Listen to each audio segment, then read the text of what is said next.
嗨，大家好，我是坦平叔。今天是2025年1月9号，这一期咱们继续聊一聊恒大清盘，聊一聊中国的房地产。我们先看房企的消息。财联社报道说，1月9日，万科近日表示，针对2025年即将到期的公开债务，公司会全力以赴，继续从经营端和融资端等多方面筹集资金。公司将通过积极销售回款，继续推进大宗交易，加快非主营业务退出和持续争取融资资源等方式应对相关债务兑付。通俗点说，就是先加快卖房子，这是销售回款；第二个呢，卖资产，这是大宗交易。非主营业务，他以前控股的一些乱七八糟的公司，统统的那股权的卖掉，这是通过销售处置资产回来资金。第二个就是加强融资端，也就是还得跟银行借款、保险公司、各种机构求爷爷告奶奶融资给借点钱，通过这个方式来解决2025年即将到期的债务。这个让我想起了2022年碧桂园，那时候大家都说碧桂园要爆雷，但是碧桂园的态度那是非常坚决，谁要说他爆雷，他就要告谁，律师函马上就到，律师函虽迟但到。你对比一下现在万科的口气，就感觉弱多了，这底气还没有碧桂园强。我记得碧桂园爆雷之前动不动就秀肌肉、秀钱包，咱们节目经常说他又是什么邮储银行给他授信150亿，又是什么招商银行给他授信200亿等等，每天没事就秀一下钱包，完了之后再秀一下我账上余额还有1000多亿，但是有什么用？爆还是爆。也就是说碧桂园底气那么足，最后他也是爆了。你对比一下万科这个底气似乎不足，他这个说法有点敷衍了事。为什么呢？因为万科他2025年到期的债务还比较多，也不是一笔小数字，境外债还有境内的债应该是900亿还是，反正这个数字不小。先说销售，大家觉得2025年万科的销售会比2024年多吗？对吧？2024年政府这么大力度救市，万科2024年全年销售额比2023年下降34%，就是2023年本来它已经下降很多了，万科最高峰的时候一年是7、8千亿，大概这个数，它现在只有2000多亿啊，也就是高峰期的1/3不到。24年比23年又下降29%、34%，又下降1/3。12月份比11月份下降29%，这个12月份万科只有233亿的销售，那整个的2025大家不难得出个结论，这个销售恐怕还要下降。那你指着这个销售，你哪能筹集资金呢？而且这个万科它已经是在亏损了，2024年万科的亏损恐怕在200亿左右。那只有它卖资产，问题是谁接呢？能卖2024年为什么不卖啊？一卖不上好价钱，二恐怕没人接。那你说2025年就有人接是吗？2025年价格就会卖得好吗？对吧？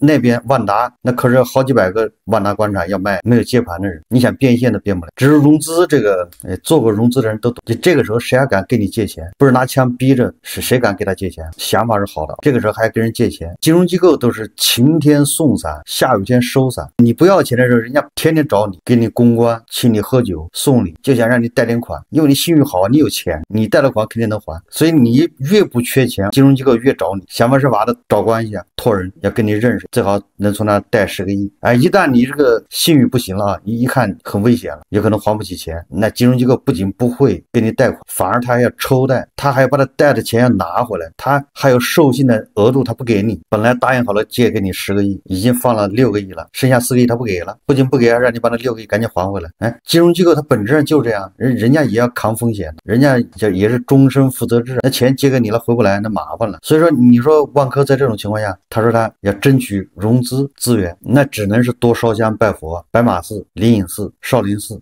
都得去。就不要说这个万科了，连房地产里面的一个奇葩叫绿城，现在都也是叫一天不如一天。绿城大家知道，根据绿城自己发的这个财报说，绿城中国上月自投项目合同销售金额217亿，比2023年减少13%，也卖不动了。去年全年就是2024年全年自投项目合同销售额1718亿，按年跌11%。财联社1月9号电说，融创中国周四在香港早盘继续下跌，其在过去5个交易日股价累计跌幅近25%。截至发稿，融创中国跌1.14%，报1.73港元。该公司2028年9月到期的美元债，每亿美元面值买价报11.2美分，这1毛多钱呢，走低0.3美分。融创就最近股价暴跌，不光融创，其实你看万科也是，这几天股价一直在走低。那融创是为什么走低？融创它2年前债务重组成功之后，第一批债又到期，就又要给人家付本金和利息，他还是没钱，现在要跟人家重新谈，接着往后移。总之，这些开发商勒在脖子上的绳子是越勒越紧。你看，金融机构就是给你延也没用，期还得还，你还是没钱。这就是我一直说的，你银行你救房地产开发商，你实际上是救不了，你只能把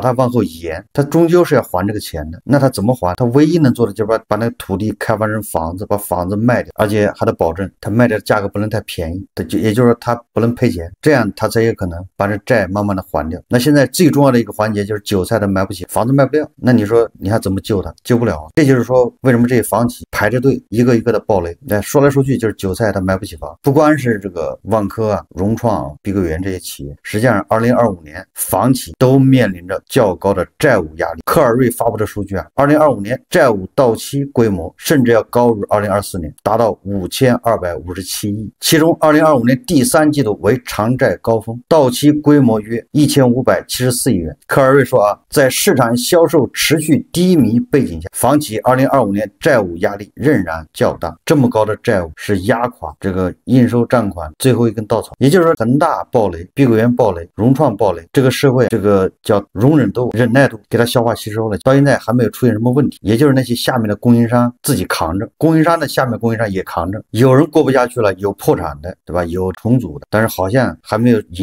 引发这个社会，就是大家都不行了。但是你想想，2025年如果再增加一些房企，比如万科、万达，还其他的房企纷纷暴雷，又增加多少这个债务就没有办法兑现。你下面那些供应商，你几千亿、上万亿、几万亿的债没了，没人能付，得影响多少人？这就是我说的啊，2025是这个应收账款暴雷的年，前面的大家还能忍，后面是忍不了。很多这个小老板、小企业主直接就躺平就爆了。他去年2023年看上去还很光鲜，也就是你看他虽然欠银行800万，但是他自己外面还欠他2000万，他净资产还1200万，这还属于有钱人，开着路天天喝茅台跑业务，不亦乐乎的。2023年、2024年有很多这样的，但是2025年就这样的人他要暴雷，扛不下去了，因为他的应收账款是水中花镜中月，他那个应收账款都是万科或者是融创欠他的，给不了了，这样一爆会爆一串的，整个链条上面他都得爆，躲得过2025，那你躲不过2026。所以我一直建议2025这些小企业主做小生意的，你比如说给那个开发商做绿化的，最好是把钱结回来，业务停掉，他结不了，他不能现款现货，或者是账期有点长的，都得干脆不做了，就是收钱，把钱收回来，否则后悔来不及。当然了，房地产市场也有逆行者，这个逆行者就是贝壳。新浪财经报道说，贝壳做起了开发商生意，半年豪掷25亿，贝壳下场拿地，抢开发商饭碗。在不久前上海的一场土地拍卖中，贝壳拿下自己在1线城市的第1块地，并官宣会自主操盘开发。以房屋交易为基本盘的贝壳为何做起了开发商生意？近些年贝壳曾经连续陷入亏损，2023年贝壳宣布一体3亿战略升级，其中新增贝好家业务，希望凭借自身积累的客户数据推行定制化开发，向合作方收取服务管理费，以拓展收入来源。在用此模式说服合作方之前，贝壳需要先亲自下场打样。不过有行业人士坦言，对于从没开发经验的贝壳来说，地产开发所面临的投资运营、融资和销售等现实问题都是巨大考验。这个最美逆行者啊，贝壳现在居然拿着钱冲进房地产市场。我分析，我个人推测，因为贝壳他做的是房屋中介生意，恐怕多多少少是有资金池的。你比如买卖双方，你要打款，你打到中介那儿，打到贝壳，那你打过去不可能马上就给银行付，中间恐怕停个7天或者多少天，这不就形成一个资金池吗？要不然他哪来的钱去拿地？那你那中介佣金那得给业务员，公司留下了多少？那他的贝壳是一直是亏损的，资金池拿地。如果这个地开发没有预期中顺利，开发慢了，或者开发完了卖不掉，不能变现回笼，我在想恐怕就是他暴雷的时候，或者等二手房交易越来越冷。去年下半年二手房交易火了一阵子，这个对贝壳的业绩啊，对贝壳的资金池是有帮助的。交易越多，它的资金池的钱越多，我估计它凶多吉少。说到这个贝壳，你看它的业务，我们看看这个钱江晚报报道，说的是过气网红城市杭州，说100万年薪中介去年卖了2亿元二手房，也就是这个二手房中介，你看很火热。从侧面也能反映出贝壳恐怕去年下半年交易量还不小。这2024年杭州二手房成交了9.3万多套，创4年来新高，活跃的二手房市场，催生了不少百万业绩经纪人。其中，杭州房地产经纪人薛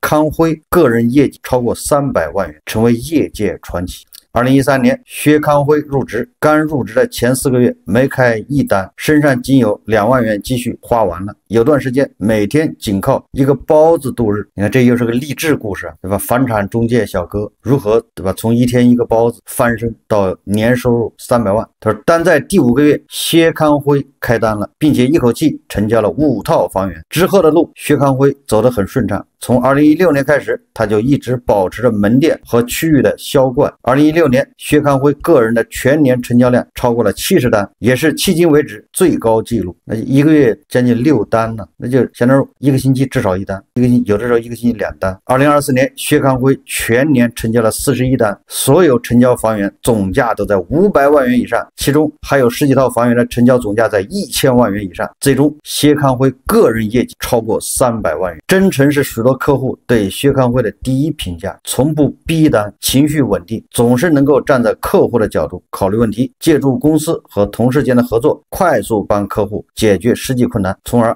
促进成交。在薛康辉的成交房源里，老客户介绍的比例最高，这也是他从2016年以来一直保持着门店区域销冠的原因之一。在同事眼里，他也是一个拼命三郎，每天工作超过16个小时，就连接受记者也是在晚上10点半，他刚结束这一天的工作。这是钱江晚报报道的。我不太清楚他这个中介行业这里面有什么猫腻，他为什么有这么高的成交记录呢？我在想，很有可能他的客户炒房的居多，就有一批人专门炒房，他炒房他就需要信息，他就需要这些中介，这就是机缘巧合，这些炒房客认识了薛康辉。那薛康辉虽然有这些房源，完了他服务比较真诚吧，比别的人更努力一点，比别人更加会来事一点，一传十，十传百，很多炒房的来找他。这炒房客买了一套房卖掉，买找他，卖还是找他，不就这么回事吗？如果他个人给这些炒房客再返点，把佣金少要一点，或者是佣金他按照这个合同收，但是最后他给炒房客再返点，那他就不愁客户。你只要手上有一批炒房客，那你成交是有保障的。我认为这就说明了杭州炒楼的风气还是非常浓厚的。我们再看财经网报道，他说瑞银称内地人赴港买房意愿创新高，香港楼价于2022年至2024年连跌3年后，瑞银预测2025年将与上年持平。其中，瑞银香港房地产分析师引述该行2024年第一季一项市场调查结果指出，中国内地人士未来2年购买香港房产的意愿持续增强，并创历史新高。香港楼价2024年下跌近 7%， 从2021年高点下调幅度更已达 30%。美国降息节奏转慢后，市场对2025年香港楼市的看法也变成更加审慎。瑞银去年10月预测香港楼价今年将上涨 5%， 目前该行预判2025年香港楼价维持与2024年基本持平，背后主要衡量因素包括按揭利率、租金回报率动态变化、中国内地买家进入、港人回流对需求的支撑，以及香港住宅长期供应接近达到顶峰。也就是瑞银认为，在去年他觉得2025年香港的楼市要涨 5%， 现在他又觉得不对了，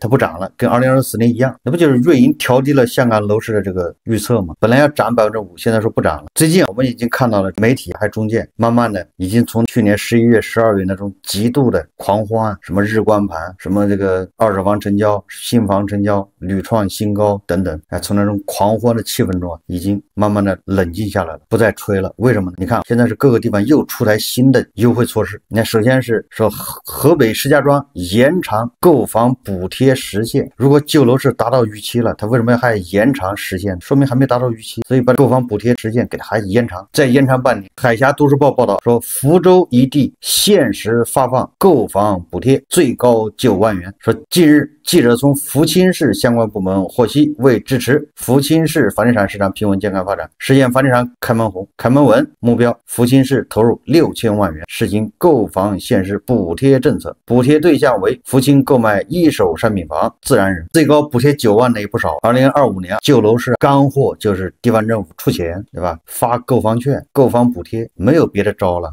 这才是实招。我们再看看这个专家对楼市的看法。这个马官远预测2025年房地产政策重点，在网易智库财经节目中，著名经济学家马官远称，2025年房地产政策应围绕保交房、开发商的稳定问题、挖掘需求等方面展开。同时，马官远他认为为现在中国房地产面临的问题非常复杂，但是我们应该耐心研究，把政策做到位，让市场慢慢休养生息。大家看视频，马官员他说了这么多，不能说他说错了，说的是客观事实。但问题是，你要解决楼市这个问题，这个楼市的困难，他就没提这个韭菜收入的问题。不论是改善房还是刚需房，这个韭菜你说他没有需求吗？当然有需求。哪个韭菜不想有一套自己的房子？哪个韭菜不想在自己的工作的地方有一套属于自己的房子？都有这个需求，无非就是我的收入没有办法满足，我放弃了。实际上就是韭菜的收入、韭菜的预期和房价之间这个差距。如果这个差距越来越小，那你房地产的问题就解决的可能性越来越大。如果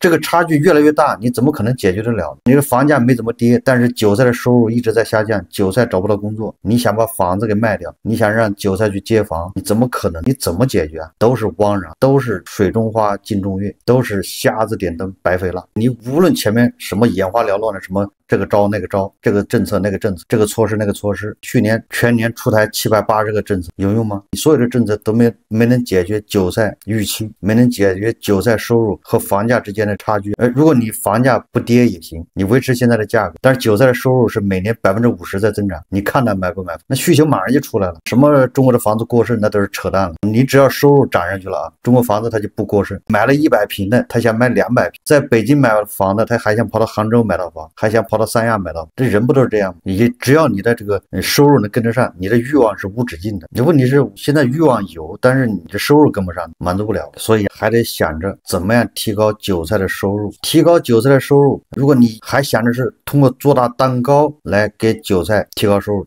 这个显然它又变成了一个先有鸡还是先有蛋的问题，那就解决不了了。你看先有鸡先有蛋，也就是说咱们理论上是你韭菜的收入高了，那韭菜去消费，韭菜去买房，经济就好了，经济就好了，那韭菜收入又高了。那到底是先让韭菜去贷款买房子，还是说先让韭菜收入涨起来再让他买房子？不就是先有鸡还是先有蛋吗？你现在咱们这么多年一直刺激的就是先让韭菜贷款买房子，你都去买房子，我们经济就好了。那韭菜都不信，你还按这条路搞下去不行了，你不如让韭菜收入先起来，那韭菜有钱了，他自然会消费，自然会买房。那你怎么让韭菜先起来收入呢？那只能是分配方式要调整，不能像薇薇老师说的那样，我们把大头放在什么个地方？对吧？现在应该把大头给大家发一发，大家收入不就上去了吗？大头不要再去挥霍了，不要往那个大山里面搞那些宏伟的工程、面子工程、形象工程，对吧？到处搞基建，别搞了，把那钱啊给大家发一发，大家自己会花，可支配收入占 GDP 的比重要快速的提升。你 GDP 不涨不要紧，我们占 GDP 的这个比重增加，那韭菜收入也涨，韭菜收入涨，韭菜一消费一买房，这不经济就良性健康发展。所以说你看专家他从来不提这些什么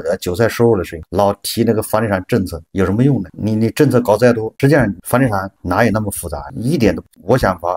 买房我没钱，不就这件事吗？我想买房，但是我不敢买，我怕我买了我失业了，我那竹篮打水一场空。所以啊，说来说去啊，你只要任何说解决房地产的办法，它只要不是从韭菜提高收入的角度出发的，这个效果都够呛，基本达不到效果。本来你有买3套房的需求，对吧？只要你有钱了，你想在哈尔滨买到房，冬天去看雪，然后跑到西双版纳买到房，你的工作地还有套房。但是随着你的收入下降，你发现你这个需求没了，自动被你自己给否定了。你现在面临着吃饭问题，你还想这么多，所以你看看，所以如果一味的说咱们这个房子过剩，这都是错误的。说人均居房面积达到40了，不能再涨了，这也是错误的。这都属于刻舟求剑的，这都属于没考虑到人他这个欲望是在膨胀的。我这说的还不是炒房，我这说的还真是需求，还不是说我投资买个房让出租收租金。所以说啊，还是要想办法从分配入手，否则都是白费劲。好，这期节目我们就聊到这里，感谢大家收看。如果喜欢我的节目，欢迎订阅转发，也可以在下方留言评论，谢谢大家。